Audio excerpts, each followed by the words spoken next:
you take a seat. And he sits round and goes, I have some terrible news to report. You look like a sorceress, is that correct? Yeah. Yes. Excellent. And you look like some kind of bard or performer, is that correct? Yeah, pretty much. That's me. That's what I do. And you look like a mute barbarian, is that correct? She is. Yes, she is. A terrible thing happened about 2 weeks ago. Our fishing haul was phenomenal. We fed the whole village. And then, overnight, the fish came out of the lake and attacked some of our citizens in the street. And every night since, fish have been leaving the lake and abducting people. We believe they're taking them back into the lake. We don't have the manpower to fight them, or the bravery to stand up to whatever these fish things are. We need someone to keep vigil overnight and protect our village from these constant attacks. You, Bard, can you do it? Are you sure they're fish? Oh yes, we've seen one of them, but they're too terrifying to describe. Yeah, I'm really good at killing fish, like unintentionally and intentionally. And you, sorceress tricks, are you brave enough to take on these fish? Brave enough, darling, yes, of course. But how big are these fish we're talking about? Oh, goodness. They're about as big as a man. Some men are short. They're about as big as a 5'10" man. That's a pretty big fish. Yes. And you, barbarian, who so far has said nothing. Are you able to kill these fish? Give me the answer in interpretive dance. Oh, that's what the fish will be doing after you've dealt a blow with your axe. Flopping around on the floor. Ladies and gentlemen, Rage will be able to talk eventually once the technical troubles have been sorted. Until then, she is just going to improv dance this. It's fine. The mayor stands up and goes to shake each of you by the hand. So happy that you are going to be able to defend our village. It will be sundown in about 2 hours. I would suggest you talk to some of the villagers and maybe pop to the shop and take up defensive positions along the perimeter of the lake before the fish. Oh, he shivers every time he mentions the fish. Leave again to abduct again. The mayor then scurries out of the room, leaving you alone in his house. Callum, what are your thoughts on this? I am excited to retry my skills at fish killing because, like I say, it's been unintentional until now. Yeah, but if I can do it without trying, yeah. I'm sure I can do it better while trying. I mean, you killed little Timmy, didn't you?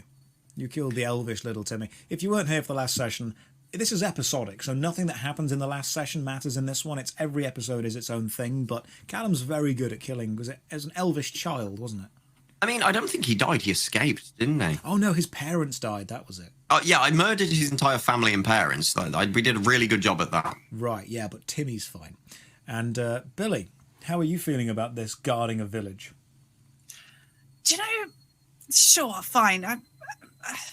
I'm a bit concerned about the dragging into the lake part, but I will deal with that when it comes. You have about 2 hours before sundown and before these supposed killer fish are going to emerge from the lake. The village is relatively large. There's an inn, there's a blacksmith, there's a lot of fishing shops and fisheries. There's children running around outside playing, and there's businesses slowly starting to close up for the night. There's a bakery, there's a windmill off in the distance, there's someone cutting down logs in the forest. Callum, what do you think the best use of your time would be before you prepare this nighttime vigil to defend the village? So, I'm not a very good swimmer, and I don't really have any ranged weapons. So I think I think we should pay a visit to the blacksmith.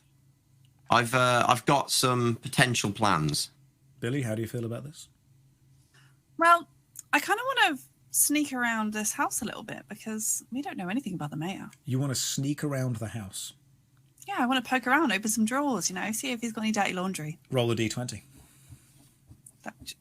Oh my gosh. I've put my D20 in the completely awkward place behind my green screen. Now, ladies and gentlemen, you may notice that there is a wheel on my screen. This is the wheel of 1. Whenever any of the players roll a d20, a 20 is a success, and anything less than 20 is less of a success. When you get into the lower numbers, it might even be a failure. If a player ever rolls a 1, I spin the wheel, and the wheel gives us very bad things. It's a 17. It's a 17. What are you expecting to find in this house that's not fish related?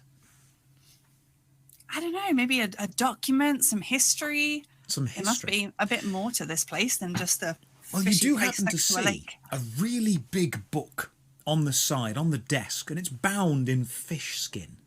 Smells a little bit weird, but it looks very important. There's almost like a small altar built around it. The pens and the placing of the ink pots seems very deliberate. This book seems more important than anything else. I would like to look at the book, please. I want to read the You open the book. front page of it.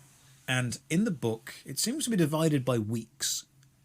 And there's a weight in every week. And you assume that it might be the weight of the fish that have been caught that week. There's a little number, so there's like 42, and then afterwards 200 pounds, and then 41, 198 pounds. 2 weeks ago, only one fish was caught. But it weighed 300 pounds. And 2 weeks ago was when all of this started. That's a bloody big fish. That is That's a very big curious. fish, and it's weird that they only got one. Billy, what are you thinking now? I'm thinking, they say they haven't caught one of these creatures, but that sounds like a really big fish. That is a very big fish. Callum, you have been told all of this by Billy. What are you thinking about a fishing village that only caught one fish? Well, they're not very good at it. They're on par with me at this point. And I didn't even have to try. Rage, what have you been sat there silently contemplating? What do you believe about the big fish? Hello. You Excellent, join. we can hear you you now. lose job.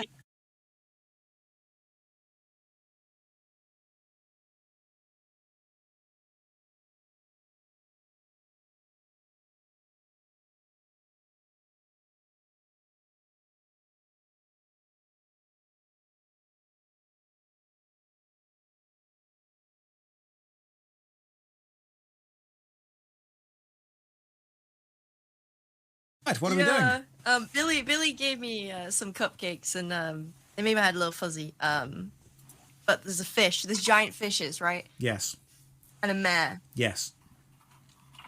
And you Smash. have about an hour and 50 minutes left to prepare until your vigil must begin to defend the village. Callum wants to go to the blacksmith. Rage, are there any shops you want to pop to or people you want to talk to before you start this village defense? I want to have a look and see if there's any other British people around. Any British people around? Brutish. Oh, Right. Like someone's walking down the street with a Union Jack and a Greg's sausage roll, and you're like, that's a British person right there. You leave the house, and the biggest guy that you can see standing by the lake's edge, holding a spear with a rope curled around the end of it into a big pile of curls on the floor, and he's just staring into the lake. And every now and again, he just pelts this spear into the lake. It doesn't even make a splash. It's such a perfect throw. It just goes straight through the water, and then he pulls it back out, and on the end of the barb tip, there'll be a little fish, and he'll just peel it off and put it in a pile next to it and get ready to throw the spear again. But this guy is bulky. What would you like to say to him? I want to waddle over and be like, hello. He turns and looks. Shh! A scaly fish. Sorry. Hello. Hello. What are you doing? I'm fishing. What do you think I'm doing? You scared the I fish. just... You talk to me like that? What do you think I'm doing? I hate the lake, so I stab it. He goes back and starts throwing this spear back into it, pulling it all back out. Quite a big fish this time, putting it in a pile next to him.